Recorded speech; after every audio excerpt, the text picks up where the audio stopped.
தேங்காய் சட்னி சாப்பிட்டு போர் அடிக்குது. காரமா ஏதாவது ஒரு சட்னி சாப்பிடணும். ஆனா இன்ஸ்டன்ட்டா சாப்பிடணும். தக்காளி, வெங்காயம் வதக்கி ஆற வச்சு அரைக்கலாம் டைமே இல்ல அப்படிங்கிறவங்க இந்த 5 மினிட்ஸ்ல அரைக்கிற இந்த இன்ஸ்டன்ட் கார சட்னி வந்து கண்டிப்பா ட்ரை பண்ணி பாருங்க.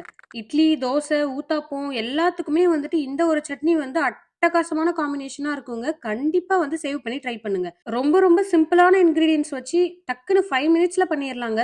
இதுக்கு ஒரு பெரிய சைஸ் ஆனியன ரஃப்பா சாப் பண்ணி வந்து மிக்ஸி ஜார்ல சேர்த்துக்கோங்க. ஒரு 5, 6 பல்லு பூண்டையும் அதுல சேர்த்துட்டு, வெங்காயம் எந்த அளவுக்கு எடுத்தோமோ, அதே அளவுக்கு மறக்காம தக்காளியுமே ஈக்குவல் ப்ரொபோர்ஷன்ல எடுத்து மிக்ஸி ஜார்ல சேர்த்துருங்க. ஒரு 6, 7 காஞ்ச மிளகாவ இதுல சேர்த்துருங்க. ஒரு இனுக்கு புளி சேர்த்துருங்க. மிளகா வந்து கொஞ்சம் கூடுதலாவே வச்சுக்கோங்க. ஏன்னா, ஆனியனோட ஸ்வீட்னஸ் வந்து நம்ம பச்சையா அரைச்சு வதக்குறோம் இல்லையா? அதனால வந்து கொஞ்சம் டாமினேட் பண்ணும். அதனால மிளகா வந்து கொஞ்சம் கூடவே வச்சுக்கோங்க. ஒரு பேன்ல எண்ணெய் சேர்த்துட்டு நம்ம அரைச்சு வச்ச சட்னி அதுல ஊத்தி நல்லா ஹை ஃப்ளேம்ல 5 மினிட்ஸ் வந்து நல்லா கொதிக்க விடுங்க. கெட்டியா சுண்டி வந்ததுக்கு அப்புறமா தாளிப்பு சேர்த்துக்கலாம். எண்ணெய் ஊத்தி அது கடுகு, உளுத்தம்பருப்பு, கருவேப்பிலை. சட்னியிலேயே கொஞ்சமா பெருங்காயத்தூள் சேர்த்துருங்க. தாளிப்பு அதுல கொட்டி இறக்குனீங்கன்னா, அட்டகாசமான காரசாரமான ஒரு சட்னி ரெடிங்க. கண்டிப்பா சேவ் பண்ணி வச்சு ட்ரை பண்ணி பாருங்க. பாய்.